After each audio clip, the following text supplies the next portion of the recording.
जिस तरीके से मुख्य धारा के मीडिया में किसी भी दलित को जब मुद्दों पर बुलाया जाता है, एक तो ये कि जब दलित विषय होगा तभी दलित को बुलाया जाएगा। और क्योंकि आज सोशल मीडिया बहुत स्ट्रांग है, यूट्यूब चैनल्स बहुत स्ट्रांग है, हम अपनी बात बिल्कुल खुल के अपनी अखबारों के माध्यम से कहते हैं।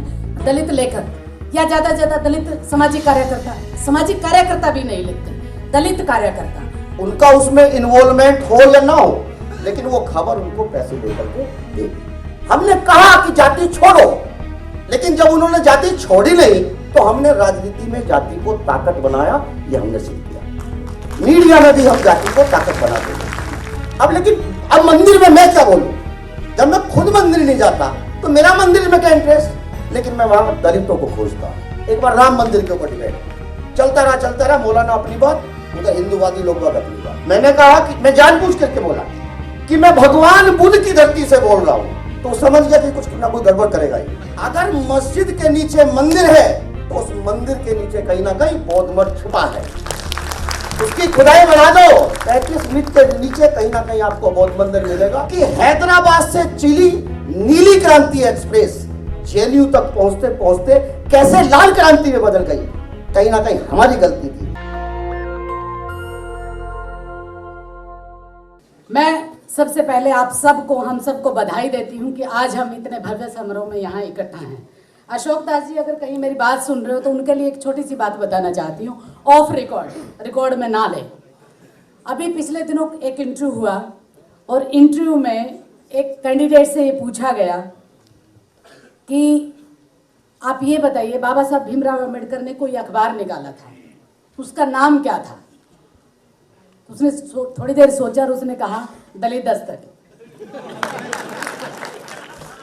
मैंने ऑफ रिकॉर्ड कहा है, ये सच में हकीकत है। और जो इंटरव्यू बोर्ड था उन्होंने कहा बहुत बढ़िया, बहुत बढ़िया। तो मेरा यहाँ मेंशन करने का बस इतना ही उद्देश्य था कि कम से कम उनको मूक नायक अगर ना याद रहा तो उन्हीं की कड़ी, उन्हीं के काम को आगे बढ़ाते हुए अशोक दास जी की पूरी टीम की दलित दस्तक याद रही। ये हमारे लिए एक गर्व का विषय है। दूसरी बात जो मैं करना चाहती थी, जो मेरा आज विषय भी है, जो मुझे दिया गया था कि आपको इस पर बात करनी है, जो हमारा, जिसको हम मुख्य धारा का मीडिया कहते हैं, उसमें जो दलित रिप्रेजेंटेशन होता है, जो भागीदारी होती है। हमारे बीच में चंद्रभान जी हैं जिनको हम लगातार टीवी पे भी देखते रहते हैं और तमाम दलित एक्टिविस्ट में हमारे, आप लोगों से हम लोग सीखते हैं। तो मैं यहाँ में जो समझ पाई हूँ अभी तक वो ये कि जिस तरीके से मुख्य धारा के मीडिया में किसी भी दलित को जब मुद्दों पर बुलाया जाता है, एक तो ये कि जब दलित विषय होगा तभी दलित को बुलाया जाएगा, यानी कि इसके अलावा उसको अर्थव्यवस्था पर भी बोलना आता है, उसको पॉलिसी मेकिंग पर भी बोलना आता है, उसको जो बजट पेश होगा उस पर भी बोलना आता है। इन सारी चीज़ों को कहीं ना कहीं दरकिनार करके जो मेन स्ट्रीम का मीडिया है, जब भी दलित को बुलाता है तो वो जो दलित विषय से संबंधित कोई डिबेट होगी, चाहे किसी भी तरह की हो, तमाम तरह की है हमारे सामने। हालांकि बहुत सारे तो मुख्य रूप से दलितों के इश्यूज़ को लेकर डिबेट करते ही नहीं है, लेकिन फिर भी गाहे बगाए जो विषय आते हैं उसमें जिस तरीके से दलित रिप्रेजेंटेशन को बुलाया जाता है, मैं बस एक बात उसके ऊपर रखना चाहती थी, वो ये कि कहीं ना कहीं एक ऐसी एक तरह की जो समानता करने, सामान्य रूप से सामान्यकरण जो चीज़ों को कर दिया जाता है, वो कहीं ना कहीं मेन स्ट्रीम के मीडिया का ज़्यादा उद्देश्य रहता है। और क्योंकि आज सोशल मीडिया बहुत स्ट्रांग है, यूट्यूब चैनल्स बहुत स्ट्रांग है, हम अपनी बात बिल्कुल खुल के अपनी अखबारों के माध्यम से कहते हैं, तो कहीं ना कहीं जो एक यहाँ तक हम पहुँचे हैं, वो एक बाध्यता भी मेन स्ट्रीम मीडिया की रहती है कि दलित इश्यूज पे जब बात होगी तो कहीं ना कहीं एक दलित चिंतक के रूप में किसी एक व्यक्ति को बुलाया जाए। और विडंबना ये है मेन स्ट्रीम मीडिया की, चाहे वह प्रोफेसर शिवराज सिंह बेचैन को बुलाएं या चंद्रभान जी को बुलाएं, उनको दलित चिंतक के अलावा उसमें और कोई खामी, कोई योग्यता नजर नहीं आती। वो हमेशा इसको यही लिखेंगे, वो कभी ये नहीं लिखेंगे कि नीचे लिखिए आप प्रोफेसर कालीचरण से, नहीं जी, बल्कि ये लिखेंगे दलित चिंतक, दलित लेखक या ज़्यादा से ज़्यादा दलित सामाजिक कार्यकर्ता भी नहीं लिखते, दलित कार्यकर्ता। तो ये जो बिंदु हैं हमारे, जिस तरीके के संस्कृताइजेशन की तरफ हम लोग धकेल दिए जाते हैं, इस विषय पर हमें बहुत अच्छी तरह सोचने की ज़रूरत है। तमाम मेरे से पहले वक्ताओं ने अपनी बात बहुत बखूबी से रखी, मैं उनको दोहराना नहीं चाहती और समय की सीमा को देखते हुए आज मेरे जो वरिष्ठतम हैं उनको सुनने का और एक सुनहरा मौका पूरी दलित दस्तक की टीम ने हमें उपलब्ध करवाया है। मैं बस इन्हीं शब्दों के साथ अपनी बात को विराम देना चाहूँगी। बहुत सारी जगह पे हम लोग बोलते हैं, आज सबके लिए हम लोग सुनेंगे आप सबको। मेरे जो नौजवान साथी हैं वो हमारी पीढ़ी है, पहली पीढ़ी, जिन्होंने हमसे बहुत कुछ झेला है। हमने तो आप लोगों का जो पेड़ आप लोगों ने लगाया उसके फल खाए हैं। मैं बिल्कुल, मुझे इसमें कहने में कोई गुरेज नहीं कि हम लोग तो आपकी कोशिश कर रहे हैं नक्शे कदम पर चलने की, लेकिन जिस तरीके से आपने सारी चीज़ों को झेलते हुए हमें एक सुविधाजनक माहौल मेन स्ट्रीम के मीडिया तक भी पहुंचाया है, मैं आप तमाम हमारे वरिष्ठतम साथियों को जय भीम बोलती हूँ, शुक्रगुजार करती हूँ। इन्हीं शब्दों के साथ मूकनायक के 100 वर्ष और आने वाली दलित पत्रकारिता न केवल दलित पत्रकारिता रहे बल्कि मुख्य धारा, जिसको हम एक आदत बन चुकी है कहने की, वो हमारी मुख्य धारा बने। इन्हीं शब्दों के साथ जय भीम, जय भारत। अभी 5 साल पहले या 10 साल पहले 26 नवंबर भी कोई डेट नहीं थी, जिसने उसको पैदा किया। आज आप देखेंगे, पिछली बार छोटा मोटा, मैं कोई ज्यादा नहीं हूं, लेकिन जितना भी 4-5 कार्यक्रम में मुझे भी जाने का मौका मिला, और उससे 15 साल पहले 3 जनवरी की कोई डेट नहीं थी। तो ये खेल है, ये खेल खेला जाएगा, ये लड़ाई है, और ये लड़ाई इसी तरीके से लड़ी जाएगी। सर, 2-3 चीजें बस मुझे कहना, चूंकि आपको भूख भी लग रही है और समय भी ऐसा नहीं है। एज ए दलित एक्टिविस्ट, देखिए मैं मीडिया प्रोफेशन से नहीं हूं, और मैं यहां से, जो मेरठ जैसा जो इलाका है, वहां भाषा भी कोई बहुत बढ़िया नहीं होती, हिंदी भी कोई बहुत बढ़िया बेहतर नहीं होती। मैंने तो कुछ सेंटेंस सेट किए, फिजिक्स का आदमी हूं, ज्यादा मुझे मालूम था नहीं। अब चूंकि टीवी चैनल में बैठ के जो है रफ्सीदार भाषा चाहिए आपकी, चूंकि बिहार का आदमी, उसकी भाषा बहुत बढ़िया होती है, उसमें बड़ा मिठास होता है। हमारे यहाँ का आदमी कोई बात भी प्यार से ही बात करना चाहे तो उसको लगता है कि लड़ेगा जरूर, तो उसमें कुछ सेंटेंस सेट किए। मतलब मेरी कमी थी तो मैंने उसको सेट किया कि ये कुछ सेंटेंस है, और मैं हर 3 मिनट में उन्हीं सेंटेंस को यूज करता हूँ। शुरुआत करता हूँ कौशल पवार जी से। कौशल जी, ये सच है कि मीडिया भी व्यवसायीकरण के दौर से गुजर रहा है। खबर की भी एक कीमत है, खबर भी बिकती है, और दुख दर्द की खबरों की कीमत, जब लोगों ने अच्छाई और फिल्मी दुनिया की वो सारी चीजें, अगर दुख दर्द की फिल्म इस देश में करोड़ों रुपए का व्यापार कर सकती है, तो टीवी चैनल ने ये भी समझ लिया कि दुख दर्द उनका उसमें इन्वॉल्वमेंट हो या ना हो, लेकिन वो खबर उनको पैसे लेकर के देगी। ये हमको ये बात मान लेनी चाहिए, और बौद्धिक वर्ग को भी ये बात मान लेनी चाहिए कि मीडिया स्वर्ण है। अब जाति है तो जातिवाद रहेगा। जब हमने सामाजिक आंदोलन में यह बात स्वीकार कर ली है, हमने कहा कि जाति छोड़ो, लेकिन जब उन्होंने जाति छोड़ी नहीं तो हमने राजनीति में जाति को ताकत बनाया। यह हमने सिद्ध किया। मीडिया में भी हम जाति को ताकत बना देंगे। देखिए सर, अब मैं रोज जाता हूं, अगर मंदिर की डिबेट है तो मैं जाऊंगा। अब चूंकि मीडिया में ऐसा है कि अगर आपने गैप छोड़ दिया तो ये खतरा रहता है कि दूसरे लगा के बैठ जाए। अब लेकिन अब मंदिर में मैं क्या बोलूं, जब मैं खुद मंदिर नहीं जाता तो मेरा मंदिर में क्या इंटरेस्ट। लेकिन मैं वहां दलितों को खोजता हूं। मेरे हिसाब से ये मैं छोटा हूं सबसे। मीडिया का एक खेल है, क्योंकि आप एक्सपर्ट जिस चीज के हैं उसी चीज के एक्सपर्ट बने रहना चाहिए। अगर आप बजट में गए हैं तो वहां भी आपको दलित ही नजर आना चाहिए।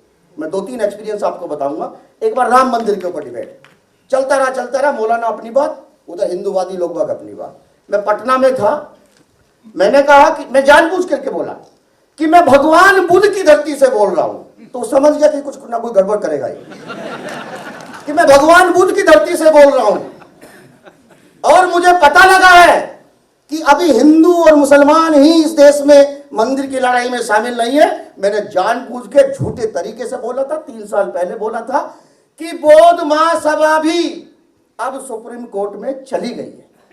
और वो जापान की जो एजेंसी है ना, जिससे तुमने खनन कराया था, अगर 20 मीटर खोदोगे तो हो सकता है अगर मस्जिद के नीचे मंदिर है तो उस मंदिर के नीचे कहीं ना कहीं बौद्ध मठ छुपा है। उसकी खुदाई बढ़ा दो, 35 फीट के नीचे कहीं ना कहीं आपको बौद्ध मंदिर मिलेगा। मैंने तो सिर्फ अपना स्पेस बनाने के लिए कहा था, मुझे नहीं मालूम था हो क्या रहा, लेकिन जब सुप्रीम कोर्ट डिसीजन दे रहा था तो उसने ये नहीं कहा, उसने कहा गैर इस्लामिक। उसे बुद्ध कह देगा तो बुद्ध नहीं आ जाएंगे, लेकिन हमारे लोग भी सोचते रहते हैं कि नहीं। तो सर ऐसी चीजें हैं। देखिए 2-3 चीजें, अगर पेट है तो रोटी की भूख है, अगर दिमाग है तो विचार की भूख है। आदमी रोटी के लिए तो हमारे पास चौराहे हैं। मैंने ये भी कहा था एक दिन कि क्या होगा दलित मूवमेंट का, मैंने कहा कुछ नहीं होगा। देश जाए भाड़ में, उसकी व्यवस्था जाए भाड़ में, इस देश में जब तक चौराहे जिंदे रहेंगे तब तक हम रोज कमाएंगे और रोज खाएंगे। हमको तेरे से फर्क नहीं पड़ता। भाषा आपको यही रखनी पड़ेगी, भाषा का लहजा ही ये रखना पड़ेगा मेरे हिसाब से। देखिए सर, अब देखो, पतझड़ों की बात सुनाकर यूं मुझे ना उदास कर, नए मौसमों का पता बता, तो मुझे नए मौसमों का पता बता। एक तरफ तो हम कहते हैं कि दलित आंदोलन बहुत आशावादी है, और ये सच भी है कि अगर दलित आंदोलन आशावादी ना होता तो आप यहां खड़े हुए नहीं होते। ये सच है। आशावादी आंदोलन को, ठीक है, दुख दर्द की बातें हो, नकारात्मक बातें भी चर्चा होनी चाहिए, क्योंकि एक्सपीरियंस जाति तो है ना, लेकिन उसके साथ साथ हमको यह भी ध्यान रखना चाहिए, क्योंकि आप बौद्धिक वर्ग से जुड़े हुए लोग हैं। आपकी नकारात्मक बातों से जो बौद्धिक नहीं है, जो आम आदमी है, अगर वो निराशावादी हो गया तो आपका कहीं ना कहीं सब ये लेखन, चिंतन और पत्रकारिता सब खड़गड़ बढ़ जाएगी। उसके अंदर आपको भूख जगा के रखनी है, उसके जो जिंदा होने की भूख है। एक बात मैं कह दूं सर, देखिए इस देश में क्या परिवर्तन हुआ। इस देश में एक परिवर्तन हो गया कि माना कि दलितों का जो राजनीतिक आंदोलन है वो कुछ कमजोर हुआ है, इसमें कहीं कोई दो राय नहीं, लेकिन गलती तो उन्होंने भी की है ना, गलती उन्होंने भी की है। जब डेविस राय जी जब बोल रहे थे तो जब राजनीतिक वाली बात आई तो बात हुई, ये सच है। उन्होंने, देखो ये सच है कि सामाजिकता की कच्ची सड़क पर राजनीति की तेज गाड़ी चल नहीं सकती। ये सिद्ध हो चुका, ये सिद्ध हो चुका, ये अक्सर कैसे। और राजनीति हर समस्या की चाबी है, राजनीति ही हर समस्या की चाबी है, लेकिन साथ में आपको यह भी तय करना पड़ेगा कि जो सत्ता आपको मिली है, अगर ताला लोहे का है और चाबी लकड़ी की है तो दुनिया में कभी ताला खुल नहीं सकता। अगर आपके पास राजनीति की जो चाबी है, जिस मेटल से, जिस धातु से वो ताला बना है, उससे मजबूत अगर आपके पास हो तो ही आपका चाबी खोल सकते हैं। देखिए 3-4 चीजों का हमको रखना पड़ेगा। एक बात मैं जरूर कहूंगा कि देखो, बौद्धिक होना एक सुखदायी एहसास है, बौद्धिक होना एक सुखदायी एहसास है, लेकिन बौद्धिकता को बनाए रखना बहुत कठिन है। आपके सामने बैठे हैं अभी कई सारे लोग हमारे जो बौद्धिक वर्ग से आते हैं, चंद्रभान प्रसाद जी भी हैं। 89 में आपने दलित शब्द को जो है पूरी तरीके से आपने कर दिया।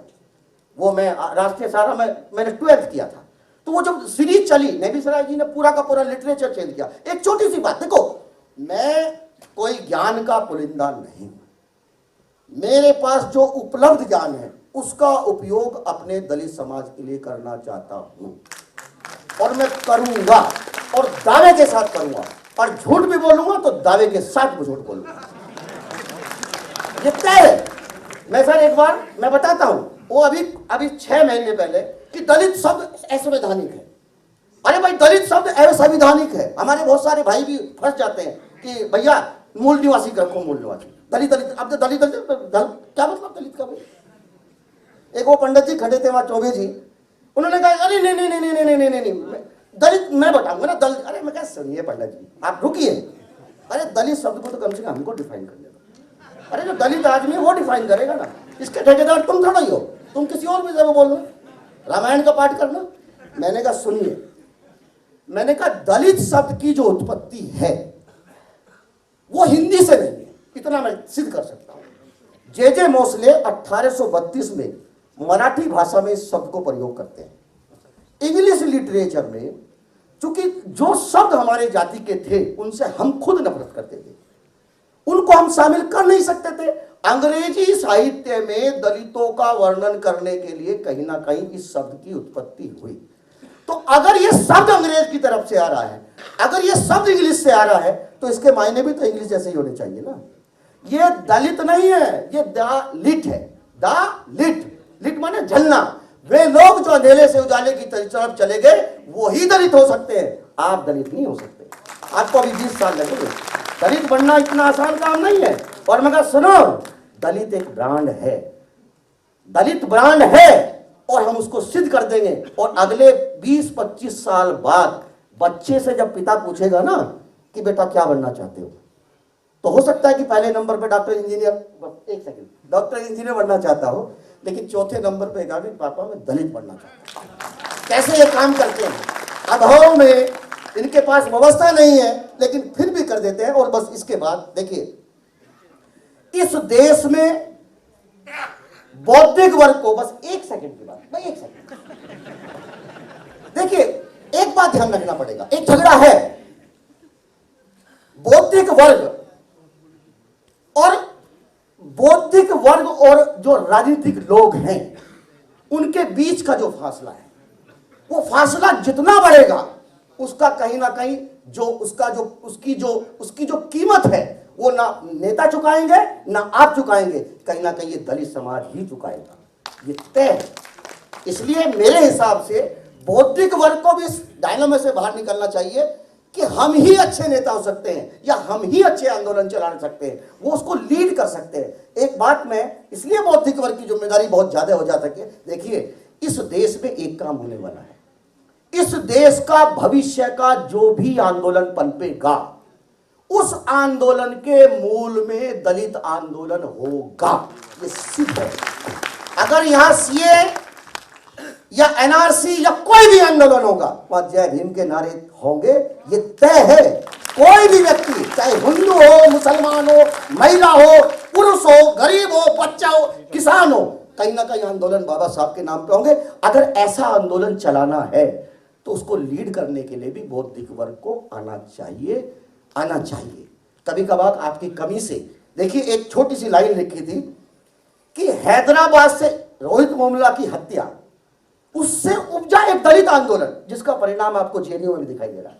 ये दलित आंदोलन के परिणाम है।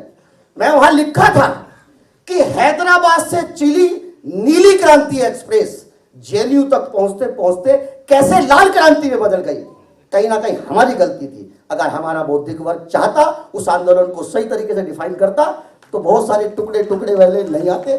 चलिए, भूख लग रही है आपको, फिर मिलूंगा, है ना। इसी के साथ जय भीम, जय भारत।